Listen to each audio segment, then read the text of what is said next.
I think, yesterday was a day off and today was a bit of a regen. So, we're just trying to get their legs back and get them ready for a big game on Sunday. And of course, once again, it's round 2 with New York CFC.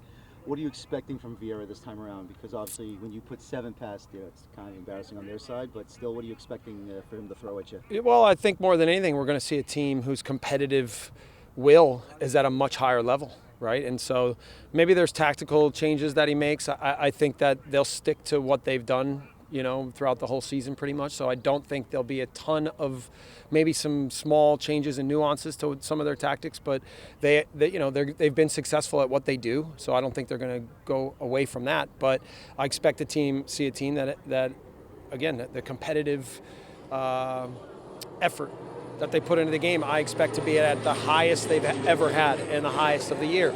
So that's what we have to expect, and we'll be ready for it. When you guys came into the rivalry last time, the rivalry match, you guys were kind of flying a little bit high. Now you've got 1 point from the last 2 league matches, the Open Cup loss. Is this team's mentality a little bit different just in terms of form? Yes and no. I think form, I actually think that even though we haven't gotten these results on the road lately, that there's been some really good play. And we've just let games slip away from us in different ways. Mentality, guys are angry right now. They're angry that we're out of the cup. They're angry that we let points slip on the road. We're all angry. So, I think that will be reflected in our performance. I think that we're going to have a real edge. And listen, we know what these games are about, and we'll be ready for it. What's your overall feel of the rivalry? NYCFC is kind of new to the territory, and how you feel about just the rivalry sprouting up so quickly and just I've only been here as long as New York City's been a team. So my start with this group and this club has also included this big rivalry. So for me, I think from our side, we've known what this is and we've known what it's about. We've taken it personally. There's been a lot of talk over the year and a half about some of their superstars and players, and rightfully so. They have some incredibly talented and legendary players on their team. They have a legendary coach. They've spent a lot of money. They've tried to come into the market with a big splash, and I think we've taken that personally.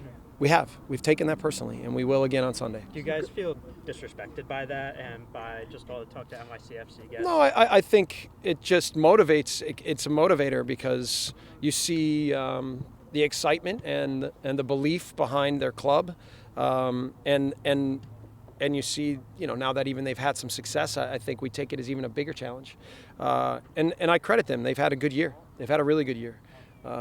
They've won a lot of tough games on the road. I know they haven't been great at home, but that doesn't mean anything.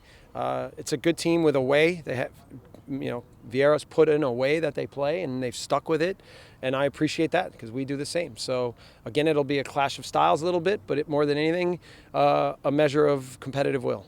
When they threw in Jack Harrison when they were already down like 4 or 5, it seemed it energized them last time, even though they lost anyway. Yeah. But still, if he's in the starting 11, what do you have to do to handle him? He prevents different challenges, and the biggest one is that he's shifty on the ball. And so he's good on the run. He likes to go at defenders 1v1. He can unbalance things, and then he can unbalance your team through that. So, we'll make sure that our guys know what he's about, know what his characteristics are, and we'll include that in in our game plan.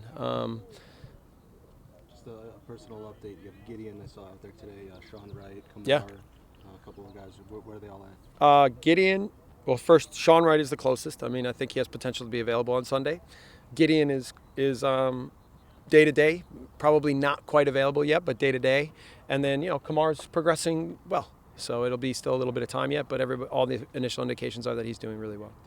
Damien is going to play 45 in USL. He's going to play 70 to 90 against Club America. And then after that, I think he's available for selection. Center back pairing's always been a bit of a challenge this year, especially with Aurelian's going to be out on Sunday. What goes into your thought process on this? Have you decided on that? And is Chris Duval maybe someone because of his speed? So Aurelian's, what do you mean Aurelian's out on? He's not out on Sunday. He's not? Okay. No, he's available. Okay. But yeah, we have to decide between Ronald, Aurelian, Chris, basically those 3 guys, right? We don't have anyone else. Well, Gideon's not available yet. So. Gideon's probably not quite available. So what goes into the thought process there? Matchups. Matchups. You know, we went with Chris last time because we think that's a good matchup for David Villa. That doesn't mean that we'll go with it automatically again, because I think Ronald and Aurelian are a good pairing. But because we also have to think about how Sal's doing, where his legs are, and obviously Chris is a potential fill in there. So more than anything, we're going to put a team, a good team on the field with as many fresh legs as we can. You've got a USL game on Saturday and then a game on Sunday. Have you considered at all maybe some players who might be going down on loan for the Saturday match?